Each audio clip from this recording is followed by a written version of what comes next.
Hello everyone, I am Kim Young-siak. I am 105 years old this year. I lived through the Japanese colonial period, walked through the ruins of war, and endured times when poverty was a daily reality. And I witnessed with my own eyes the process of South Korea transforming into the fastest growing country in the world. For over a century, I have been with many people through their beginnings and ends. I saw vibrant students grow old, and I saw healthy friends collapse overnight. After all those years, there is something I have realized. What you must protect in your later years is not your wealth. It is not your children either. It is your own body, and specifically your muscles. But today, I have to share an uncomfortable truth with you first. Do you eat eggs every morning? Do you believe eggs are the most perfect protein food? Did you feel relieved today, thinking you took care of your body with 2 boiled eggs or a plate of scrambled eggs? I once thought the same.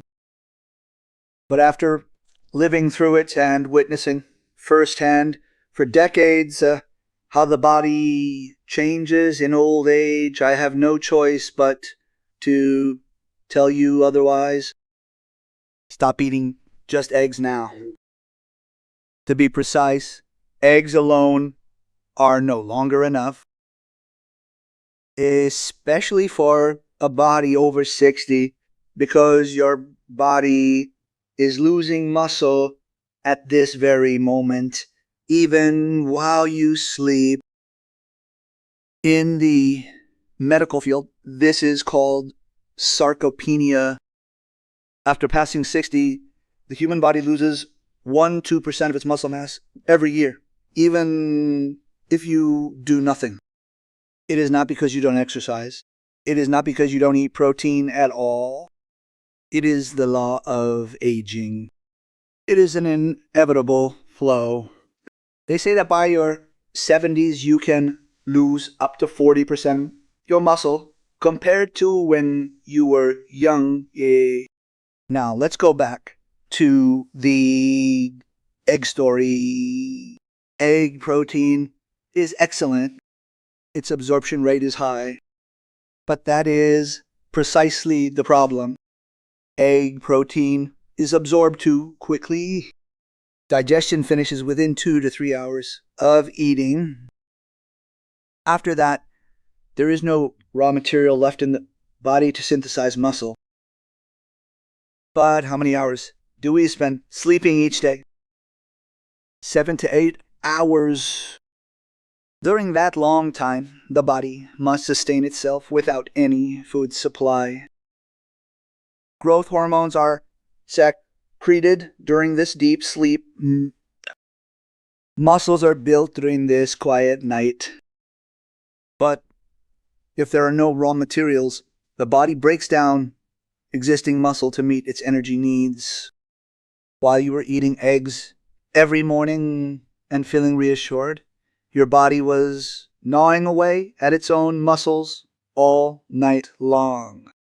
This means there is already a huge hole in the umbrella of health you have been trusting. Today, I want to tell you one single thing that can fill that void. It is not expensive. It is not far away. It is something our ancestors have been eating for centuries. But modern people have forgotten it, or they have dismissed it as something old and obsolete.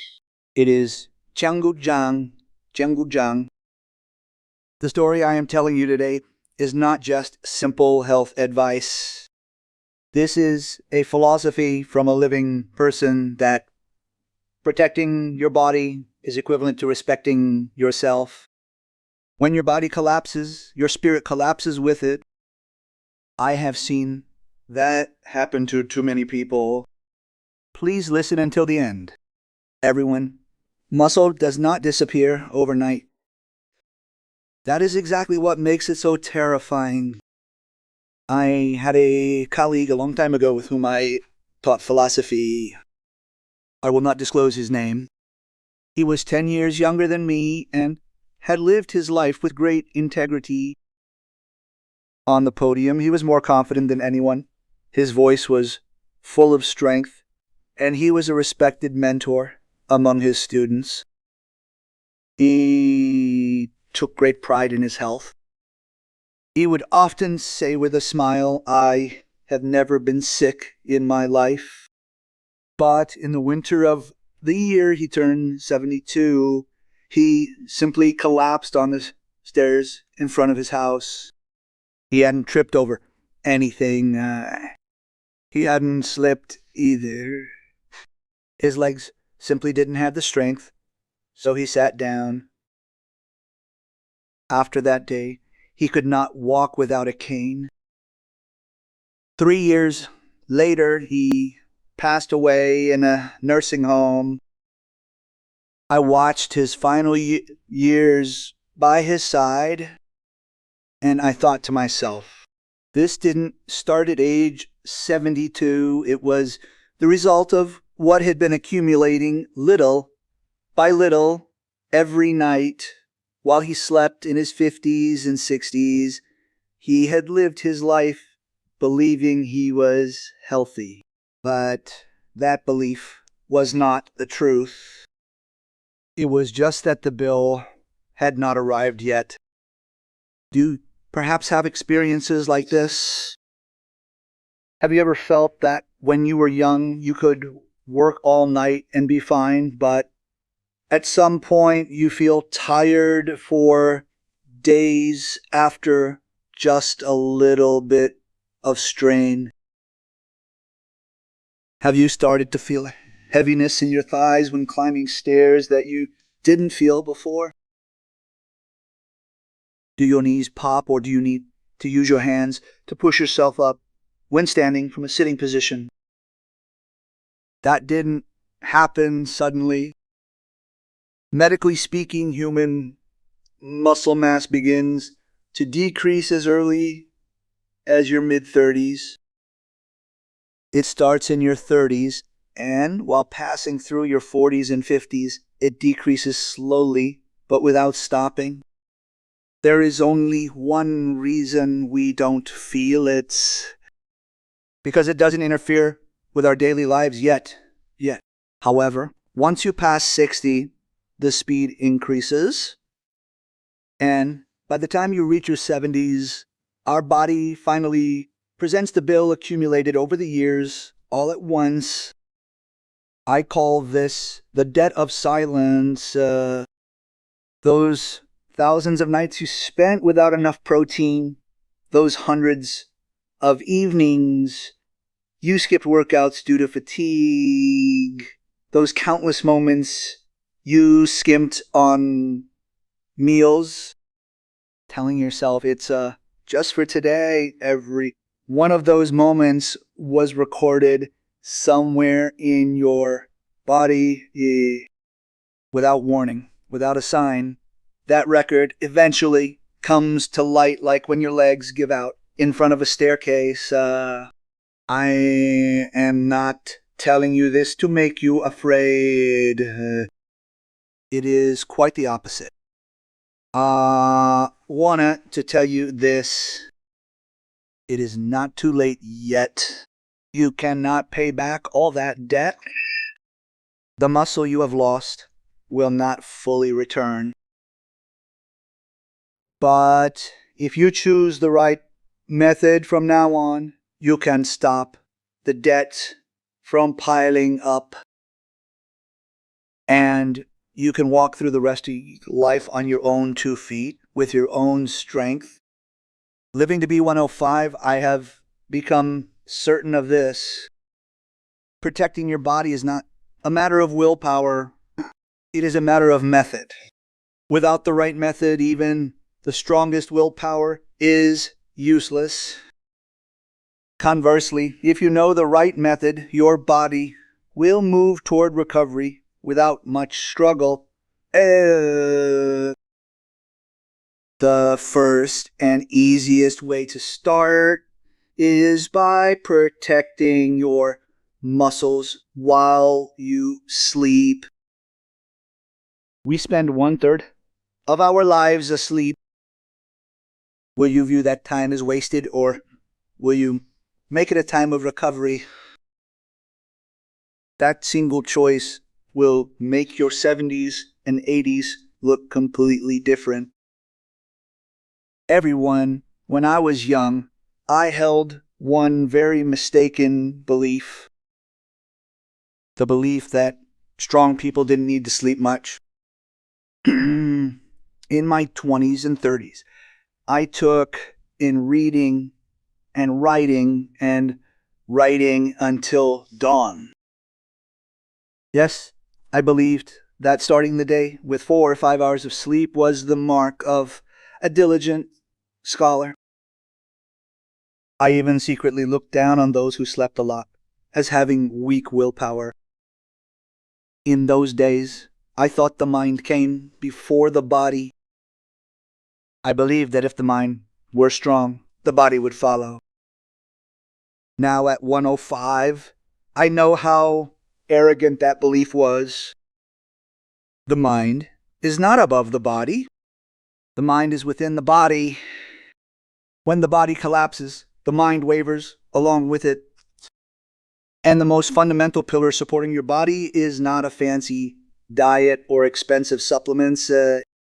It is sleep. Let me ask you one question. When do you think muscles are built? Is it when you exercise? Is it when you eat protein? No.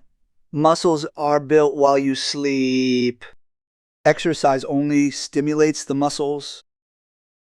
Protein only provides the materials. In reality, it is the growth hormone secreted during sleep that builds new muscle fibers, repairs damaged tissues, and directs the body's overall recovery. Growth hormone is secreted most intensely about 1 hour after falling into a deep sleep. And the only time this hormone works actively is at night only, within the depths of quiet sleep. What does this mean? It means that no matter how hard you exercise or how well you eat, if you don't sleep properly, all those efforts won't even be half as effective. If you sweat at the gym, come home and drink a protein shake, but wake up after only 4 hours, it is like starting construction on your body only to send the workers home. You've only done the foundation work, but failed to build the actual structure. I call this the paradox of the night. No matter how diligent you are during the day, if you neglect your night, your body cannot move forward. Instead, you will slowly slide backward from where you stand, dying. Conversely, even if you are less active during the day, those who protect their night properly will see their body moving toward recovery, slowly but steadily. There may be some among you who feel this way, that you want to sleep but you just can't, that when you close your eyes you are overwhelmed by too many thoughts, that you wake up at 2 or 3 a.m. and cannot fall back asleep. I know that pain. As we age, the quality of our sleep naturally declines. The time spent in deep sleep decreases, and we wake up at even the smallest sound. This is also a part of aging. That is why we must prepare for sleep even more intentionally. Sleep is not simply the act of closing your eyes. Sleep is a ritual that requires preparation. What we eat, what we watch, and how we move our bodies during the 2 hours before bed determine the depth of that night's sleep. And that depth of sleep determines the next day's muscles, and those muscles determine who you will be in 1 year or 10 years. I have kept one habit since I was in my 40s. It is to put down my smartphone after dinner. Of course, there were no smartphones when I was young, but to put it in the language of today's era, that is what it is.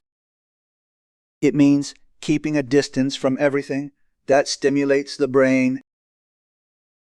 It means putting off the news, worries, and tomorrow's plans until the next day. Evening should not be a time to wrap up the day, but a time to prepare for the night ahead. And let me tell you one more thing. Perform 30 toe raises before you go to sleep. It is a movement where you stand, keep your heels on the ground, and slowly lift and lower your toes. This simple motion stimulates the muscles in your calves and thighs, helping growth hormone to be secreted more actively during sleep. It is not an elaborate workout. You don't need any special equipment either. Just 2 minutes before going to bed is enough. Strength does not come from diligence during the day.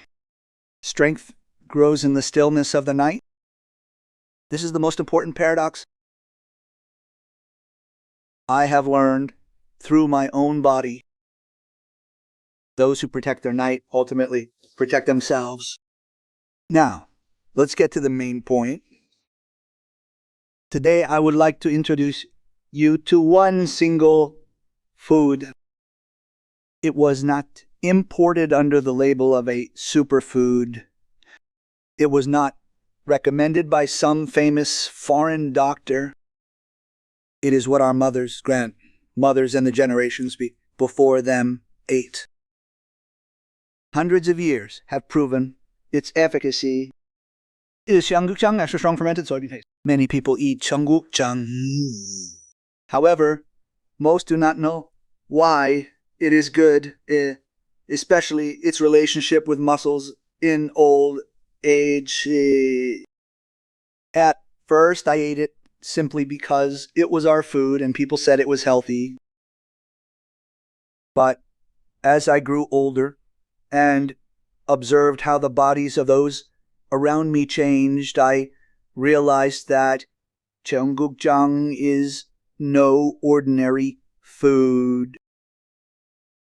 xianggukjang is rich in casein-type plant protein. This is fundamentally different from the protein in eggs. Egg protein is absorbed quickly. It disappears from the body in just 2 to 3 hours after eating. In contrast, the protein in xianggukjang is absorbed slowly, very slowly. Once eaten, it gradually seeps into the blood over 6 to 8 hours. Why is this important? Because we sleep for exactly 7 to 8 hours. Eat xianggukjang in the evening and then go to bed. During the long hours, while your eyes are closed, xianggukjang's protein quietly flows through your blood, supplying materials for your muscles. The raw materials are prepared exactly when your growth hormones are at work. It's not like a construction site where workers have arrived but are idle for lack of materials. It's like a site where bricks are already stacked high when the workers arrive. This is the power of xianggukjang. Furthermore, xianggukjang contains isoflavones, vitamin K, and nattokinase. Isoflavones protect the bones, vitamin K helps calcium absorb properly into the bones, and natto clears the blood to ensure nutrients are smoothly delivered to every muscle. It doesn't just build muscle, it creates the entire environment for muscles to function. In Eastern philosophy, there is a term called sunlight, or natural order. It means that following the flow of nature is the wisest path. xianggukjang is a food that perfectly aligns with that natural order. It is a food that moves along with our body's nighttime recovery process rather than going against it. It does not forcefully add something, but rather helps the body do what it naturally intends to do. Then, how should you eat it? Eat about 100 Gs, half a bowl of cheonggukjang at dinner. A hot stew is fine, and since there are now odor-free powder or pill forms of cheonggukjang, you can use those if you find it difficult to eat.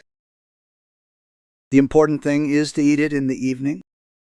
Eating it in the morning or for lunch is only half as effective. You must eat it during dinner, 2 to 3 hours before going to sleep. And there are 5 habits you must follow along with cheonggukjang. First, drink a glass of lukewarm water before going to bed. For protein to be properly absorbed, the body needs sufficient hydration. Lukewarm water, neither hot nor cold, gently stimulates the digestive system to help protein absorption overnight. It is a small habit, but it noticeably increases the effectiveness of cheonggukjang. Second, put down your smartphone 2 hours before going to sleep. The light from a smartphone signals to the brain that it is still daytime. Then, the brain does not prepare for sleep and the secretion of growth hormone is delayed. Turning off the screen is not just a simple act of restraint. It is an act of opening the door for your body to switch into recovery mode. Third, perform 30 calf raises before going to sleep. I mentioned this before, but I will emphasize it once more. This movement stimulates lower body muscles to promote the secretion of growth hormone. In particular, calf muscles are crucial for blood circulation, often called the second heart. If you lightly wake these muscles up before sleep, blood circulates more smoothly throughout the night. Fourth, ensure you get 7 to 8 hours of sleep a day. This is not a recommendation. It is an order. Growth hormone is sufficiently secreted only during deep sleep, about an hour after falling asleep. With only 5 or 6 hours of sleep, this hormone cannot fully perform its role. Getting enough sleep is not laziness. It is the most basic courtesy toward your body. Fifth, get at least 10 minutes of sunlight as soon as you open your eyes in the morning. Sunlight synthesizes vitamin D in the skin. Vitamin D is an essential component for muscle fibers to function properly. If you lack vitamin D, the protein from the cheonggukjang you eat will not properly convert into muscle. Morning sunlight is the final step that completes the materials created by cheonggukjang overnight into muscle. These 5 things are not independent prescriptions. They are a single interconnected flow. A heavenly dinner, a glass of water before bed, the resolve to put down your smartphone, simple toe raises, deep sleep, and morning sunlight. When these 6 links form a cycle, your body stops wasting the night. Only then does the night truly become a time of recovery. I call this the gift of the night. We consume too much during the day. We spend our energy, our emotions, and exhaust ourselves for our relationships. The night is the time that replenishes those depleted reserves. However, if we don't spend our nights properly, we begin each morning a little bit empty. When those empty spaces accumulate for 10 or 20 years, a day eventually comes when you collapse in front of the stairs. Start this evening. You don't need any special preparations. Go to the supermarket and buy a heavenly meal. meal. Serve it on your dinner table and drink a glass of water before you go to sleep. That is enough. Great changes always begin with a very small evening meal. Everyone, I trusted my body in my 30s. No, to be more precise, I took my body for granted.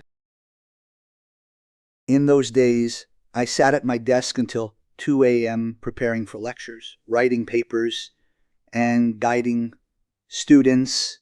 The work piled up like a mountain, and I believed that tackling it all was my calling as a scholar. I ate my meals haphazardly. There were many days when I skipped meals altogether. I thought 5 hours of sleep was enough. Even when my body sent signals of fatigue, I ignored them because I believed I could suppress my needs with willpower. And my body said nothing. Nothing happened right away. I woke up fine the next morning and spoke with vigor when I stood on the podium. My body remained silent, so I became even more convinced that I was strong and that I was different. But now I know that silence was not a sign of health. It was simply that my body hadn't issued the bill yet. My body in my 30s had that much leeway. I had enough muscle, my hormones were abundant, and my resilience was strong. It was quietly covering up all my mistakes with that extra cushion, but that leeway did not last forever. In my 40s, the fatigue wouldn't easily go away. In my 50s, my knees would ache from time to time. In my 60s, I felt that even eating the same amount as before, I didn't have the same energy. Only then did I realize that my body had been speaking all along, and I was the only one not listening. For a long time, I regretted that the realization came so late. The reason I am telling you this now is because it is not too late for you. If you are in your 50s watching this video, you still have 10 years of time. If you are in your 60s, you can still start right now. It is the same if you are in your 70s. Muscles respond no matter what age you start.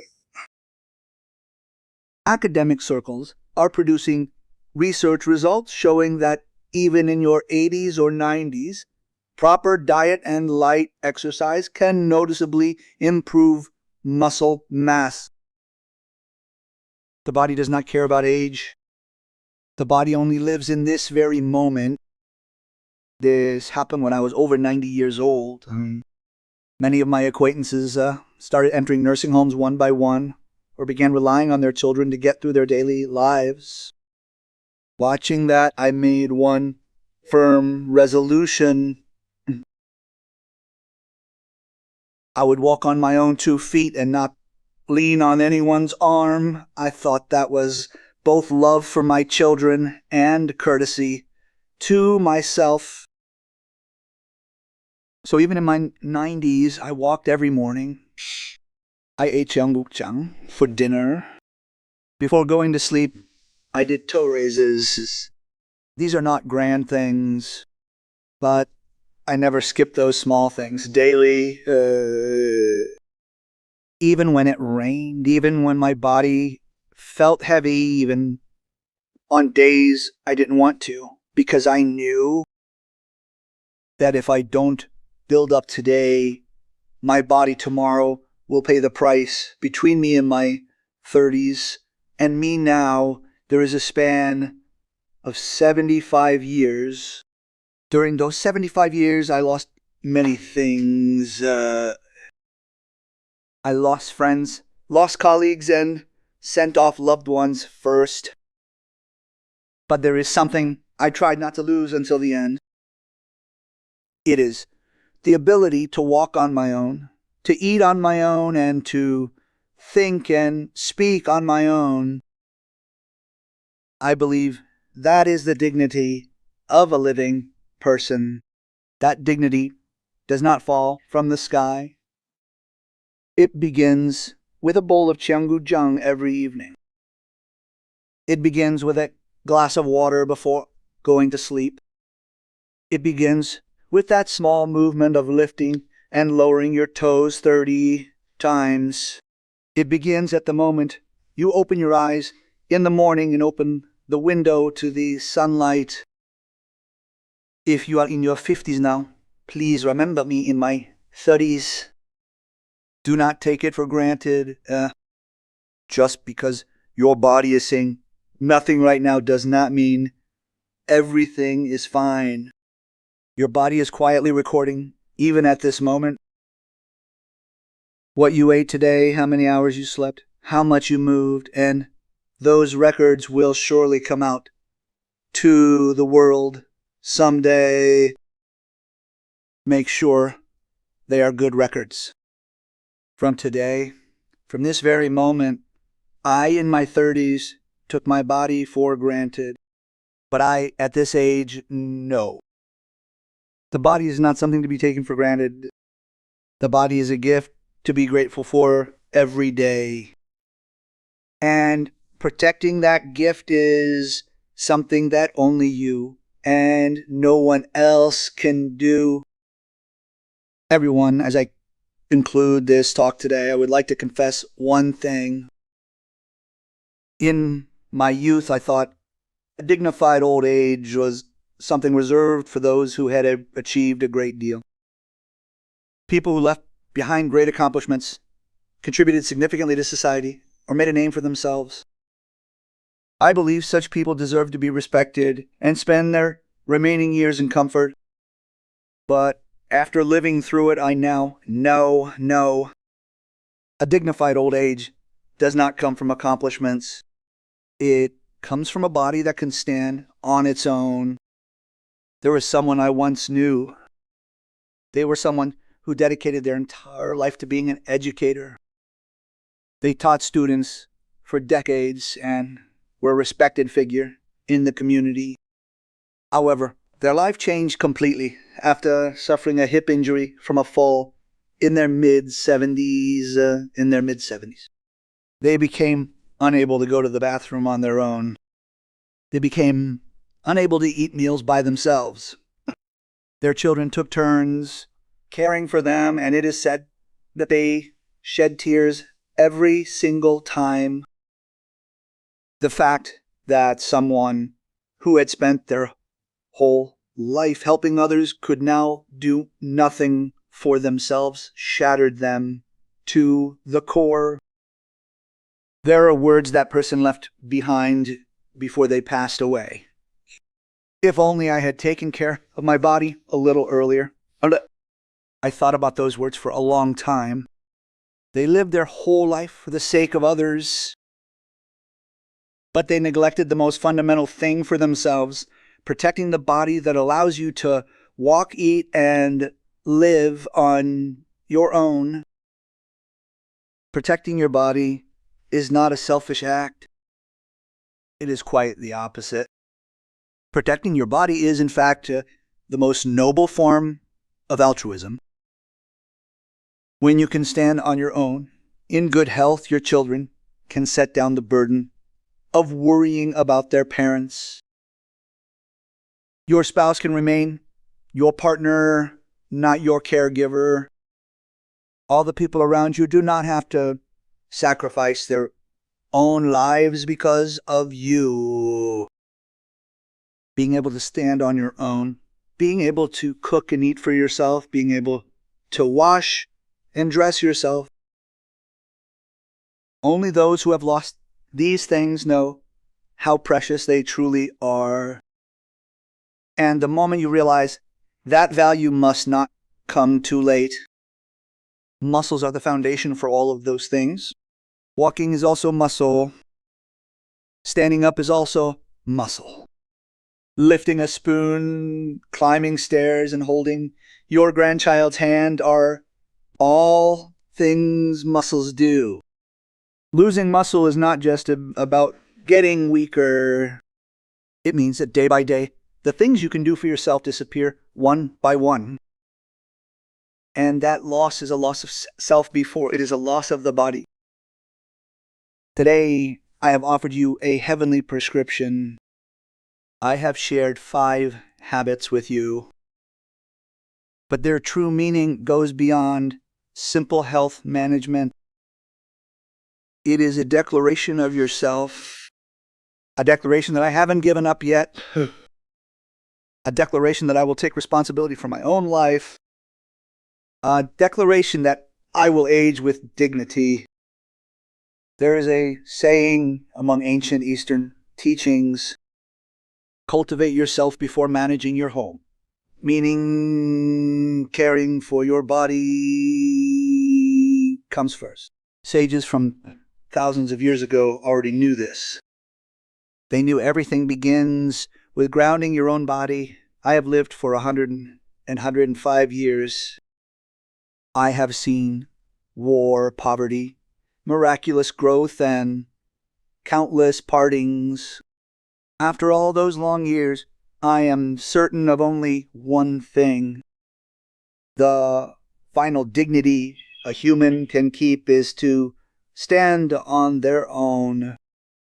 Wealth can disappear. Fame can fade away. Children can grow distant. But someone who can stand on their own 2 feet to greet the morning sun will never lose their dignity in any situation. Have a bowl of cheonggukjang for dinner today. Drink a glass of lukewarm water before you sleep. Put down your smartphone. Lift and lower heels 30 times. Close your eyes.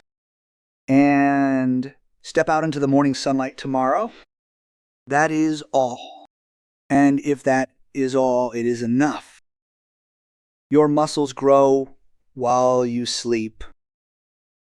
Dignity grows the moment you make that choice. When those two grow together, your remaining life moves toward completion, not decay. I woke up at dawn today, opened the window, and greeted the sun.